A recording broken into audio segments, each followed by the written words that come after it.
వార్తల్ని సహసమర్పిస్తున్న వారు ఇక్ఫా యూనివర్సిటీ.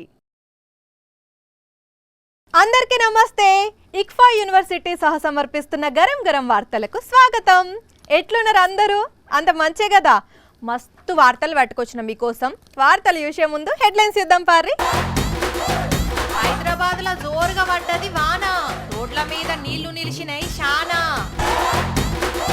ఎక్కెక్కి ఏడుస్తున్న రాజేషు. బోండా ఉమ ఊల కొడుతున్నాడట ఇల్లు, గుండు గీయించుకొని కోపం చేస్తున్నారు పుల్లు. వనపర్తికి పోయిన ఆఫీసర్లకు లగ్గాలు, నెల తిరగక ముందే అవుతున్నారట ఓ ఇంటోళ్ళు. పట్నంలో రెచ్చిపోతున్న పోకిరీలు, చూసుకుంటూనే ఉంటున్నారు పోలీసులు. వైఎస్ఆర్సీపీ నేతల మీద దాడులు చేసేటందుకే మాకు ప్రజలు అధికారం ఇచ్చిండ్రు. వైఎస్ఆర్సీపీకి ఓటేసినోళ్ళ ఇల్లుల మీద రాళ్ళేసేటందుకే ప్రజలు మాకు అధికారం ఇచ్చిండ్రు. వైఎస్ఆర్సీపీకి ఎవ్వరు సపోర్ట్ చేసిండ్రో వాళ్ళ తలలు కర్రలతోని వగలగొట్టేటందుకే, వాళ్ళ ఇల్లులు ఊలగొట్టేటందుకే మాకు అధికారం ఇచ్చిండ్రు అన్నట్టు చేస్తున్నారు కొందరు టీడీపీ లీడర్లు. అధికారంలోకి వచ్చిన రోజు నుంచి ఈయాటి దాకా అదే పని ఉన్నట్టున్నారు.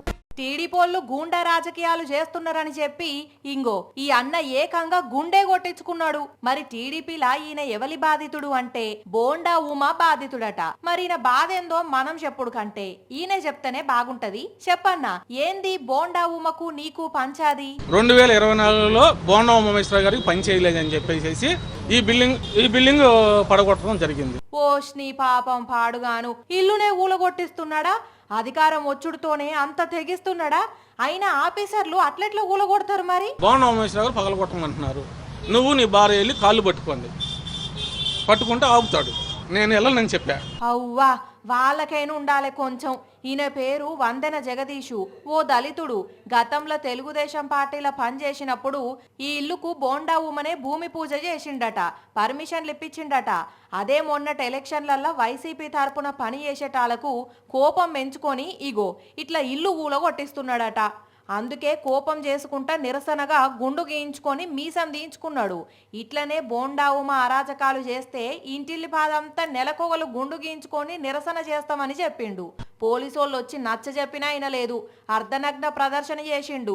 మరి ఇల్లు ఊలగొడితే ఎంత బాధ ఉంటది. అట్లనే అది ఈయన కొనుక్కున్నిల్లు, అమ్మిన మనిషి కూడా ఇంటికి ఎదురుగానే ఉంటాడట. అయినా కూడా ఇట్లా కుట్రలు చేస్తున్నారు. మరి చుట్టూ గన్ని ఇల్లులుండగా ఈయన ఒక్క నిల్లే ఇట్లా కూల్చిండ్రంటనే అర్థమవుతున్నది వీళ్ళెంత కుట్రలు చేస్తున్నారు అనేది.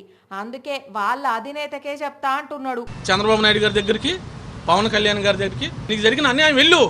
చూద్దాం మరి చంద్రాలు పవనాలు సార్లు ఈ దాడుల మీద మాట్లాడుతారా, లేదంటే చూసుకుంటే చెయ్యని మంచిగా చేస్తున్నారు అన్నట్టే ఉంటారో. వనపర్తి వనపర్తి వనపర్తి, ఇప్పుడు ఈ పేరు తెలంగాణలో మస్త్ అంటే మస్తు ఫేమస్, మస్తు ట్రెండింగ్లున్నది. అవు, ఇక్కడికి కొలువు మీద వచ్చే ఆఫీసర్లు బ్యాచిలర్గా వస్తున్నారు, పెండ్లు వేసుకొని పోతున్నారు. అది కూడా ఏండ్లకేండ్లు కాదు, అట్లా అడుగు పెట్టంగానే నెల రోజుల్లోనే ఒక ఇంటోళ్ళు అవుతున్నారు.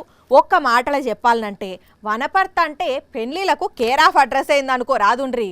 అరే అదేంది అంటే పురాగా అర్థం కావాలంటే వార్త చూడుండ్రి. కాలం కలిసొచ్చి వనపర్తిలో పోస్టింగ్ వస్తే చాలులో కళ్యాణం చేసుకొని అత్తగారింట్లో అడుగు పెడుతున్నారు.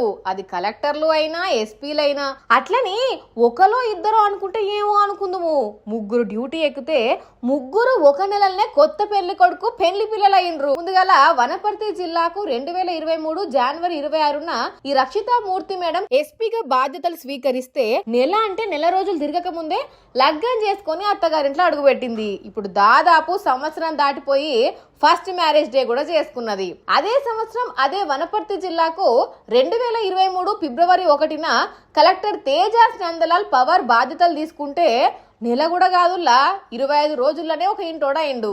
ఈసారి కూడా ఫస్ట్ పెళ్లి రోజు వేడుకను జోరుగా చేసుకున్నాడు. నిన్ననో మొన్ననో ఇడికెళ్ళి ట్రాన్స్ఫర్ కూడా అయిండు. ఇక వీళ్ళిద్దరి ముచ్చట ఇటు ఉంచితే వనపర్తి జిల్లాకు మొన్న కొత్త కలెక్టర్ గా బాధ్యతలు తీసుకున్న ఆదర్శి సురభి సార్ కూడా జూలై 7 తారీఖున లగ్గం ఉన్నదట. పెళ్లికి 20 రోజులే టైం ఉండడంతోని ఏర్పాట్లు కూడా ఏమా స్పీడ్ గా అందుకున్నాయట. కానీ గమ్మత్తుకున్నట్లే మరి వీళ్ళకు వనపర్తి జిల్లాలో పని చేసుకుంటేనే లగ్గం కావాలని రాసి పెట్టున్నదో ఏదో అట్లా రాసి పెట్టుందో తెలియదు కానీ వనపర్తి జిల్లా ప్రజలు ఒకటే చర్చించుకుంటున్నారు. మరి ఈసారి కూడా ట్రాన్స్ఫర్ అయితే పెళ్లి కాని కలెక్టర్ను పంపుతారో లేకుంటే పెళ్ళైన వాళ్ళను పంపుతారో తెలియదు కానీ వింటుంటేనే విచిత్రంగా అనిపిస్తున్నది. పోన్రి హైదరాబాద్లో వాన పడ్డది కదా అంటే అప్పో మామూలు వాన కాదు, కొట్టింది కొద్దిసేపే కానీ వరద మాత్రం జోరుగెళ్ళింది. ఇక రోడ్ల మీద జనాల పరిస్థితి అయితే మామూలుగా లేదు. ఎటూ కథలు లేకుండా ఏడోలాన్నే ఉండిపోయిండ్రు. అట్లా దంచింది మరి. చూసిండ్రా హైదరాబాద్ రోడ్ల మీద ఎట్లా వరదున్నదో. మోకాళ్ళ లోతు నీళ్ళు వచ్చినాయి. కార్లు బండ్లు పోయేటందుకు మస్తు తిప్పలైంది. రాజేంద్ర నగర్లోనైతే 200 ఏండ్ల నాటి షెట్టు ఇరిగింది. ఈ ఒక్క షెట్టే కాదు, ఇంకా చాలా షెట్లు ఇరిగిపడ్డాయి. అట్లా గాలిపెట్టింది మరి. ఇంకా Kukatpally, Miyapur, Ameerpet, Panjagutta, Jubilee hills, Banjara hills, LB Nagar, Ibrahimpatnam ఇట్లా ఏడ చూసినా దొడ్డు దొడ్డు చినుకులు రాలినాయి. మొత్తం హైదరాబాద్లా ఇదే వరద. గట్టిగా పడ్డది అర్ధగంట లోపే గాని అబ్బో అది మామూలు వరద కాదు. ఇంకో గంట సేపు కొడితే ఏమవునో ఏందో అట్లా దంచింది. ఇక ఆ టైంలో రోడ్ల మీద ఉన్నోళ్లకు మస్తు తిప్పలైంది. తర్వాత కూడా ట్రాఫిక్ బగ్గనే జామైంది.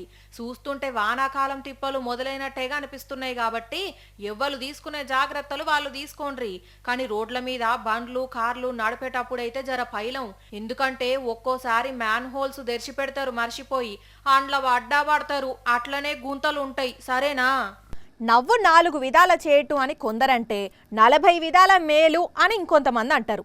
అసలు మనుషులకు నవ్వు మంచిదా చెడ్డదా పబ్లిక్ని అడిగి తెలుసుకొని రమ్మని పంపిన మా మోతపరి రాజేష్ను. మరి పోయినోడు ఇప్పటిదాకా జాడలేడు. అసలు ఏడున్నాడో ఏం మావుల చేస్తున్నాడో కదా అయినా. ఆగో పోయి నవ్వుల ముచ్చట అర్చుకరమ్మంటే నడింట్ల నల్లి లెక్క కూర్చున్నాడు చూడండి. ఓ ఓ ఓ ఏంది ఏమైంది రాజేషు?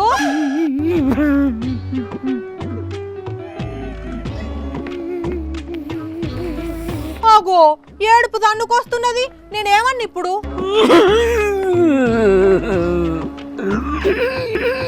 నేను ఒక దిక్కు నవ్వు గురించి చెప్తుంటే నువ్వు ఏడుస్తున్నావేంది? ఏమైంది? మీ ఇంటామె కొట్టిందా? నన్నెవ్వలే మనలే అంజలి, నన్నెవలు కొట్టలే అంజలి, అంత మంచిగానే ఉన్నది అంజలి. ఏ ముయ్ ముందు ఆ శోకాలు. ఎవరన్నా చూస్తే ఇంకెవరన్నా పోయిండ్లేమో అనుకుంటారు. అంత మంచిగానే ఉంటే ఎందుకు ఏడుస్తున్నట్టు? పానం బాగలేదా? అది కాదు అంజలి, నవ్వుడు కంటే ఇట్లా ఏడుస్తుడే మంచిదట, అందుకే ఏడుస్తున్నా. అబ్బా జర్రాపుతావా? నీ ఏడుపు పాడుగాను. ఆ ఏడుపు కొట్టు మోకం చూడలేక చస్తున్నా. అసలు ఏడిస్తే మంచిదని చెప్పింది ఎవ్వరు నీకు? పెద్ద పెద్ద డాక్టర్లు ఎన్నో పరిశోధనలు చేసి ఏడ్చుకుంటా మరీ చెప్పిండ్రు ఈ ముచ్చట. మనం ఏడిస్తేనట ఒంట్లో పారాసింపథెటిక్ అనే నాడీ వ్యవస్థ మంచిగా పనిచేసి ఎండార్ఫిన్ విడుదల చేస్తుందట. అట్లనే ఏడిచినప్పుడు కండ్లు కూడా మస్తు క్లీన్ అవుతాయట. అందుకే ఏడవాలన్నట. ఏడు నువ్వు కూడా, ఇద్దరం కలిసి ఏడుస్తాం అంజలి. ఏది బాబ్జీ ఇదే? అందుకని ఇట్లా ఏడ్చుకుంటా నన్ను ఏడిపిస్తున్నావా? ఏంటి మమ్మీ ఎవడు? ఆగో మళ్ళా స్టార్ట్ చేసినావా?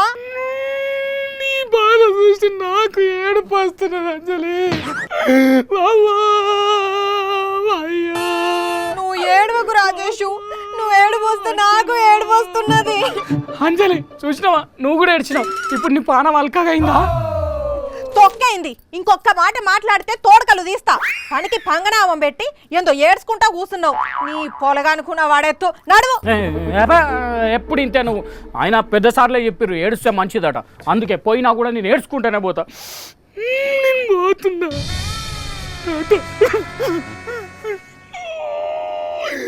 ఎవలో ఏదో చెప్పిండ్రని పట్టించుకొని ఇట్లాంటి కథలు పడుకుంటా దమాకు తింటున్నాడు రాజేష్ ఈ మధ్య.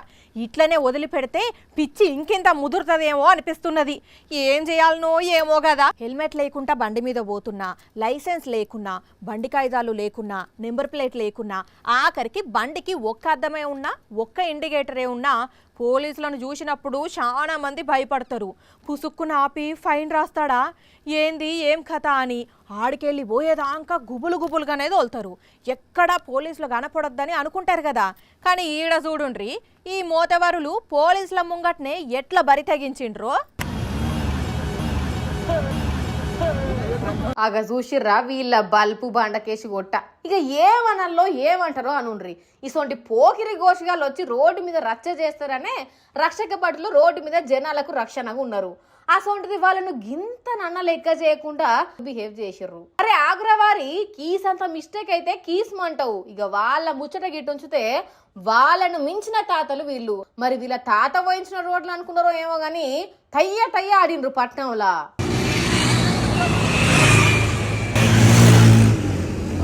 అందరిని వాటికొచ్చి కౌన్సిలింగ్ ఇచ్చిర్రు. తల్లిదండ్రులను కూడా పిలిచి మాట్లాడిర్రు. కానీ ఏంది చెప్పుర్రి, శని ఆదివారాలు వస్తే ఈ గోషిగాళ్ళతోని లొల్లి. అందుకనే ఇంకోసారి ఎవరన్నా గీసోండి దేడి దిమాగ్ పనులు చేస్తే గట్టి పనిష్మెంట్ ఉంటుందని వచ్చిండు పోలీస్ సారు. ఎవ్రీడే కూడా ఇలాంటి రైడ్స్ కంటిన్యూ అవుతాయి. ఎవరు వచ్చినా వదిలే ప్రసక్తే లేదు. 100% కేసు బుక్ చేస్తాము, బైక్ సీజ్ చేస్తాము. సెకండ్ టైం చేసినట్టయితే ₹1,00,000 నుండి 2 లక్షల వరకు కూడా ఫైన్ ఇంపోజ్ చేయించే అవకాశం ఉంటుంది. కాబట్టి రాను రాను మనుషులు బతికి బట్ట కట్టాలి అంటే ఎన్ని తిప్పలు పడాలనో ఏందో. చెరువులు కబ్జా అయిపోతున్నాయి, చేదబాయిలు ఎండిపోతున్నాయి. సుక్క నీటి కోసం జనం మస్తు గోసపడుతున్నారు. బిందెడు నీళ్ల కోసం పానాలు పనంగా పెడుతున్నారు. బిందెడు నీళ్ల కోసం పురాగి ఎండిపోయిన బాయిలకు దిగిన ఈ అక్క ధైర్యం చూడండి. పొరపాటున కాలిగిన జారిందంటే ప్రాణాల మీద ఆశ వదులుకోవాల్సిందే. మరి ఏం చేస్తారు పాపం, తాయేటందుకు నీళ్లు కరువాయే, గొంతులు ఎండిపోబట్టే. అందుకే ఈ అక్క ఇట్లా బాయిలో మిగిలిన అడుగు పొడుగు నీళ్ల కోసం తాడేసుకొని లోపలికి దిగుతున్నది. మహారాష్ట్ర నాసిక్ లో ఉన్న చోల్ముఖ్ అనే ఊర్లో పరిస్థితి ఇది. ఇక్కడనే కాదు, దేశ రాజధానిలో కూడా ఇట్లనే ఉన్నదట పరిస్థితి. అక్కడ కూడా జనం మంచినీళ్ళ కోసం ఆగమాగం అవుతున్నారు. నీళ్ళ ట్యాంకర్ రాగానే బిందెలు బకెట్లతోని దాన్ని చుట్టుముడుతున్నారు. ఎవ్వలకు వాళ్ళు పైపులేసి గుంజుతున్నారు. ఈ ముచ్చట మీద ఒక దిక్కు రాజకీయ పార్టీలు ఎంటర్ అయ్యి ఒకరినొకరు తిట్టుకుంటుంటే పబ్లిక్ ఏమో ఈ గోస్ ఎప్పుడు తీరుతుందో ఎట్లా తీరుతుందో అని ఎదురు చూస్తున్నారట. ఎవరన్నా బావిల పడితేనో, చెరువుల పడితేనో, లేకుంటే నదిల పడితేనో చూసినోళ్ళు రియాక్ట్ అయ్యి ఏం చేస్తారు? ఈతొచ్చినోళ్ళు దుంకుతారు, లేకుంటే పోలీసులకు కంప్లైంట్ ఇస్తారు. అటు ఇటు చేసి బయటకు తీసుకొచ్చి ప్రాణాలు కాపాడి నీకు ఇంకా నూకలు ఉన్నాయి పోరా అని చెప్పకనే చెప్పుతారు. వెంటనే అంబులెన్స్కు ఫోన్ చేసి దవాఖానకు పట్టుకపోతారు కదా. ఈమె దుర్గం చెరువు కేబుల్ బ్రిడ్జ్ మించి కింద నీళ్ళలా దునుకుదామని చూసింది. మరి ఏం బాధ వచ్చిందో, ఎందుకు పానం తీసుకుందామనుకున్నదో గాని ఇట్లా దునుకబోతుంటే వెంటనే మాదాపూర్ పోలీసులు పోయి ఆపి దవాఖానకు తీసుకుపోయిండ్రు. చూస్తుంటే ఏదో గోళీలు మింగినట్టున్నదట. అయినా ఎందుకు ఇట్లా చేస్తారో ఏమో పో. ఇప్పటి వరకు మీరు ఎన్నో లిఫ్టులు చూసుంటారు, ఎక్కి కూడా ఉంటారు. దాంట్లో ఎంతమంది ఎక్కాలి, ఎన్ని కిలోల బరువు గుంజుతుంది అని స్పష్టంగా రాసి కూడా ఉంటుంది. మరి ఎక్కువ లోడ్ అయితే గుంజది కదా. మామూలుగానైతే మనకు తెలిసి ఎంత పెద్ద లిఫ్ట్ అయినా ఓ 10-20 మంది దానికి ఎక్కుతారు. అంతకంటే పెద్ద లిఫ్ట్ ఉంటే ఇంకో 5-6 ఎక్కుతారు కావచ్చు. కానీ ఆగో గీడ ప్రపంచంలోనే పెద్ద లిఫ్ట్ ఉన్నది. మరి దాంట్లో ఒక్కసారి ఎంతమంది ఎక్కొచ్చునో చూడుండ్రి.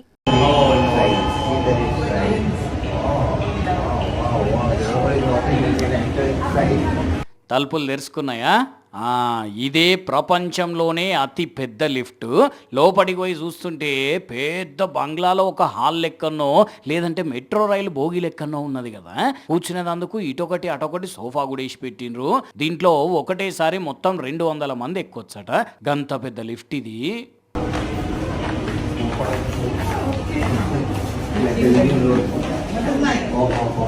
Let's do one last floor, okay? This is 3. ఈ రేంజ్లో ఉన్నదంటే ఏ దేశంలోనో అనుకోకండి, మన దేశమే. ముంబై జియో వరల్డ్ సెంటర్లో ఉన్నది ఇది. మంది ఎక్కున్నప్పుడు లిఫ్ట్ 4-5 ట్రిప్పులు కొట్టేదానికి ఎదురు చూడాల్సిన పని లేదన్నట్టు ఆరాంసే 200 మంది ఒకటేసారి ప్రయాణం చేయవచ్చు. ఎక్కినాక మళ్ళీ లోపల ఇరుకుటం ఉండేది కూడా ఏం లేదు. అవసరం అయితే దుప్పడేసుకొని పడుకోవచ్చు. గంత విశాలంగా ఉన్నదా మరి అది. ఇట్లాంటిది పెద్ద పెద్ద మాల్స్లలో సినిమా టాకీస్లకి ఇట్లా పెడితేనైతే షో రిలీజ్ కాగానే ఒక్కటేసారి అందరికందరూ బయటికి, నెక్స్ట్ షోకి వచ్చిన వాళ్ళు అందరికందరూ మళ్ళీ ఒకటేసారి లోపలికి పోవచ్చు. కాకపోతే ఇప్పుడు కదా 5-6 ఎక్కినట్టు ఏ ఒక్కరికి చిన్న పని పడ్డా పైనుంచి కిందికి, కింద నుంచి మీదికి తిరుగుతూనే పుట్టెడు కరెంటు కాలుతుందమ్మా. ముసలోడే గాని గట్టోడే అని కొందరు తాతల్ని చూస్తే అనిపిస్తుంది. ఎందుకంటే వయసు మీద పడ్డా మస్తు హుషారుగుంటారు. అసవంటి ఓ తాత గురించే ఇప్పుడు మేం చెప్పబోయే వార్త. అది చూసిండ్రంటే ఈ తాత ముందు ఏ పడుసు పోరడు కూడా పనికిరాడు అంటారు మీరే. చూసినరా ఓ హీరోయిన్ ఎక్కించుకొని స్పోర్ట్స్ బండి మీద రయ్యమని పోయినట్టు ఎట్లా పోతున్నాడో తాత. మరి ఈ వయసులో ఇట్లా పోతున్నాడు అంటే ఇంకా ఆ వయసులో ఇంకెట్లా పోయేటోడో. వెనక బామ్మకు కూడా బగ్గనే అలవాటు ఉన్నట్టున్నది, అందుకే ఎట్లాంటి భయం లేకుండా ఎంచక్కా కూర్చున్నది. వీళ్ళ ఇంట్లో జర్నీనే కాదు, రోడ్డు మీద బైక్ జర్నీ కూడా సంతోషంగా సాగుతున్నట్టుగా అనిపిస్తున్నది. తాత నువ్వు సూపరు, నీ బండి సూపరు, ఈ వయసులో నువ్వు బండి నడుపుతున్న తీరు కూడా సూపరు, కానీ అట్లనే హెల్మెట్ కూడా పెట్టుకుంటే ఇంకింత సూపర్ ఉండు. అలవాటు లేకపోతే ఇప్పటికన్నా అలవాటు చేసుకో సరేనా. నడుమిట్లో పోలీసు లేకపోతే ఎనుకున్న బామ్మ హట్ అవుతుంది, మళ్ళా చూసుకో జర్రా. ఇక ఇవి మరి ఇక్ఫా యూనివర్సిటీ సహసమర్పించిన గరం గరం వార్తలు. మళ్ళా రేపు ఇదే టైంకి మస్తు వార్తలు పట్టుకొస్తా. అప్పటిదాకా ఏం చేయాలి? చూస్తూనే ఉండండి సాక్షి టీవీ. టైం గుర్తున్నది కదా, రాత్రి 8:30కి, మళ్ళీ పొద్దుగాల 8:30కి. ఉంటాం మరి.